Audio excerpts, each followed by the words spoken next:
900건이 넘게 지원했고 400건이 훌쩍 넘는데요. 국민들 관심이 굉장히 뜨겁기 때문에 획기적, 압도적, 역대급이라고 하는 3080 주택 공급 확대 방안.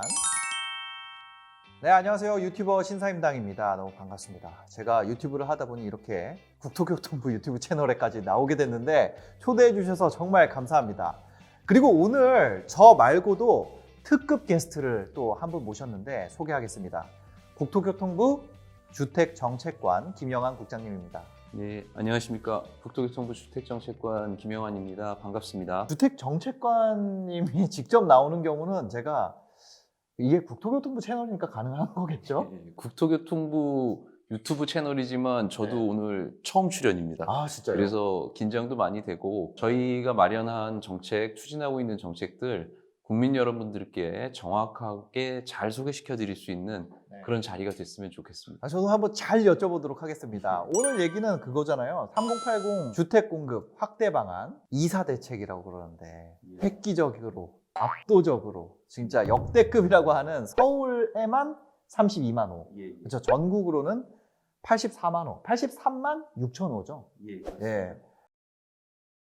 두 달 만에 지금 복합사업 1차 후보지가 발표가 됐고 지난주에 또 공공재건축 후보지도 발표해서 진행이 생각보다 엄청 빨리 되고 있는 것 같아요. 이게 공공이 주도하겠다잖아요. 근데 이제 그에 대해서 많은 분들이 얘기하시는 게 민간은 그럼 배제하겠다는 의미냐 이런 얘기도 많이 있거든요. 그래서 공공이 주도해서 주택 공급을 마련한 취지가 있지 않나. 이제 그럼 취지는 뭐였을까요? 먼저 이제 민간을 배제한다라고 보시는 것은 좀 오해입니다. 저희가 공공주도라는 것을 정책 네이밍을 하면서 붙인 것은 공공기관이 책임성을 가지고 양질의 주택을 공급하겠다는 의지를 표현한 것으로 보시면 되겠고, 민간을 배제하고 공공이 독자적으로 단독으로 사업을 추진하겠다 그런 의미는 아니겠고요. 도심 내에서 사업을 할 때는 굉장히 여러 가지 문제들이 많이 생길 수가 있습니다. 그 안에 뭐 영세상인이라든지 저소득층의 토지주들도 많이 계시고요. 그분들에 대한 따뜻한 지원 대책을 마련하면서 내몰림 없이 노후 주거지를 양질의 주거지로 바꾸는 게 무엇보다 중요하거든요. 아울러 이 사업을 함에 있어서는 민간이 공동으로 참여를 할 수도 있고, 또 설계라든지 시공 같은 것은 기존의 설계사와 시공사를 활용하기 때문에 민간의 의견을 폭넓게 수렴하면서 민간과 함께 공공이 책임성을 가지고 주택 공급을 해 나가는 것이 3080 플러스 대책의 핵심이자 본질이라고 말씀을 드릴 수가 있겠습니다. 네, 대책 이후에 컨설팅이 벌써 900건이 넘게 지원했고 지자체나 민간으로부터 제안받은 후보지가 벌써 400건이 훌쩍 넘는데요. 이게 진짜 기대보다 민간의 관심이 굉장히 뜨거운 것 같아요. 이 뜨거운 관심의 원인 뭘까요? 첫 번째로는 그런 것 같습니다. 좋은 입지에 품질이 좋은 주택에 대한 수요와 그런 주택의 공급이 필요하다는 데 대해서 폭넓은 공감대가 형성되어 있는 게 첫 번째겠고요. 서울에 개발이 잘 안 된 노후 주거지들이 굉장히 광범위하게 분포를 하고 있습니다. 그래서 주거 환경을 좀 정비를 해야 되겠다는 지자체의 수요도 같이 좀 반영이 됐다고 봅니다. 도심 내 공급을 하다 보니까 아무래도 입지가 뛰어나고 사람들 관심도도 더 높은 것이 아닌가 그렇게 생각이 되네요. 이번 주에도 3080 플러스 사업 관련해 가지고 2차 도심 사업 후보지가 발표됐잖아요. 거의 매주 지금 공급 입지를 발표하고 있는 것 같은데 이번 주에 발표한 지역은 어디였나요? 저희가 주택 공급에 대한 국민들 관심이 굉장히 뜨겁기 때문에 국민 여러분들의 그런 관심에 부응하기 위해서 매주 수요일 정례 브리핑을 통해서 주택 공급 후보지들을 발표를 하고 있습니다. 그래서 이번 주 수요일 같은 경우에는 13개 지역을 2차 사업 후보지로 발표를 했고요. 구체적으로는 강북구의 11곳, 동대문구의 2곳, 규모로는 13,000호 규모를 발표를 했습니다. 충분한 도시계획적인 인센티브를 통해서 최대한 30% 수준으로 민간 개발을 할 때보다 높은 수익률을 보장을 해드리려고 합니다. 토지주 분들께는 확실한 이익이 되고 양질의 주택 공급을 통해서 도심 내 주택 공급 부족 문제를 해소할 수 있는 그런 방안으로서 보다 속도감 있게 대책을 추진해 나가도록 하겠습니다. 일반적으로 지금 인식되고 있는 게 공공에서 진행을 하게 되니까 토지주들은 손해를 보고 예, 예. 뭐 그런 얘기들도 많이 돌고 있거든요. 예, 예. 근데 실제로 국토부에서는 이제 그런 부분에 대한 대응 방안도 전부 다 마련을 하고 있는 상황이네요. 예, 그렇습니다. 충분한 사업성을 보장을 해드리지 않으면 토지주 분들께서 참여하실 유인이 없을 거고요. 그리고 공공이 참여함으로써 생기는 여러 가지 사업성 개선 효과들이 있습니다. 용적률을 높이고 건축 규제를 완화해 줄 수가 있고 층수 제한도 유연하게 가져가면서 공공의 신용을 이용해서 저리의 사업 자금도 융통을 할 수가 있기 때문에 그런 부분들이 충분한 수익을 보장하면서도 결과물로서의 주택 공급은 확실한 공익성을 담보할 수 있는 방안이 아닌가 그렇게 평가를 할 수가 있겠습니다. 1, 2차 후보지 발표 통해서 총 6개구, 34곳의 후보지가 발표됐는데 서울 6개구를 우선적으로 발표하신 이유가 있을까요? 먼저 신청한 것을 기준으로 하되 여러 가지 입지 요건의 적합성이나 사업성 분석이 끝난 대로 순차적으로 발표를 하고 있다고 보시면 되고요.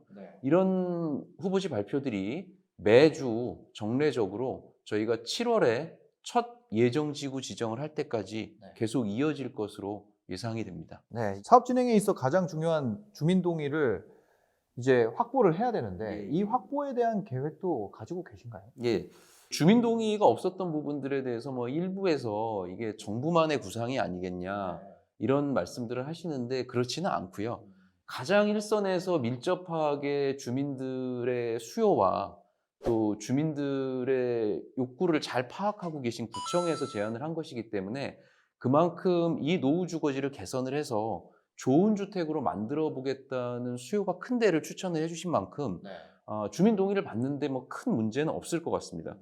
그리고 이미 저희가 1차에 발표한 21개 선도사업 후보지 중에 3곳은 아직 구체적인 사업 계획을 저희가 설명을 드리지 않았음에도 이미 주민들 적게는 10%, 많게는 30% 이상의 주민들께서 동의서를 제출을 해주셔서 그 선도 후보지 중에서 예, 그렇습니다. 이미 예정지구 지정 요건을 충족을 했습니다. 앞으로 이제 구체적인 사업 계획을 보다 상세하고 성실하게 설명을 드리면 동의율 제고를 통해서 사업 진척 속도를 높이는 데는 큰 문제가 없지 않나 이렇게 전망을 해봅니다.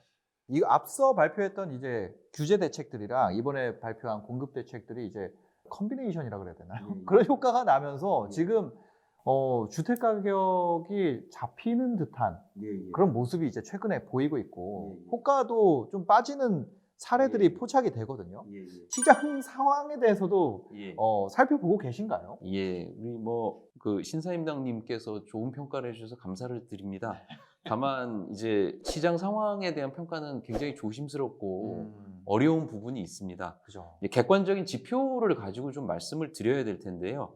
저희가 주택시장의 상황을 평가함에 있어서 뭐 여러 가지 요소가 있습니다만 가격이나 거래량이나 매물 이런 부분들을 빼놓고는 말씀을 드릴 수가 없을 것 같은데 저희가 3080 플러스 대책을 이제 2월 4일 날 발표한 이후에 가격은 상승폭이 많이 줄어드는 모습을 보이고 있습니다. 거래량도 가격이 이제 선행지표라고 볼 수 있겠는데 거래량도 감소세가 좀 뚜렷이 나타나고 있는 것 같고요. 매물도 매매와 전세 모두 증가세를 보이고 있어서 시장이 이사대책 발표 전보다는 확실히 안정된 모습을 보이고 있다고 조심스럽게 말씀을 드리겠습니다. 그리고 공부대책 발표와 함께 이 30대 매수, 뭐 흔히 뭐 영끌, 패닉바잉 이런 용어들이 많이 회자가 됐었는데 30대 매수 비중도 좀 줄어들고 있는 것이 앞으로 좋은 주택이 저렴한 가격에 좋은 입지에 공급이 될 것이라는 데 대해서 3040 세대도 상당히 신뢰를 하면서 매수 시기를 저울질하고 있는 상황이 아닌가라고 평가를 해봅니다. 앞으로 이제 공급 대책을 좀 더 확실하게 가속화시켜서 이러한 안정세가 좀 더 확고해질 수 있도록 최선을 다해 나가겠습니다. 그러니까 이렇게 진짜 옆에서 여쭤보니까 쉽게 설명해 주시니까 궁금했던 것들이 속 시원히 해결되는 것 같아요.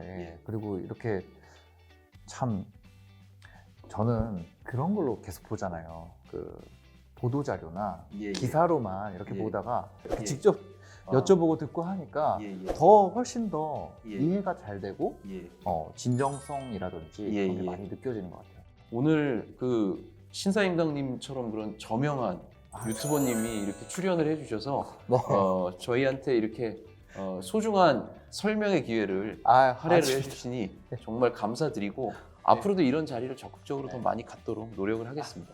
지금까지 함께 해주셔서 감사합니다. 감사합니다.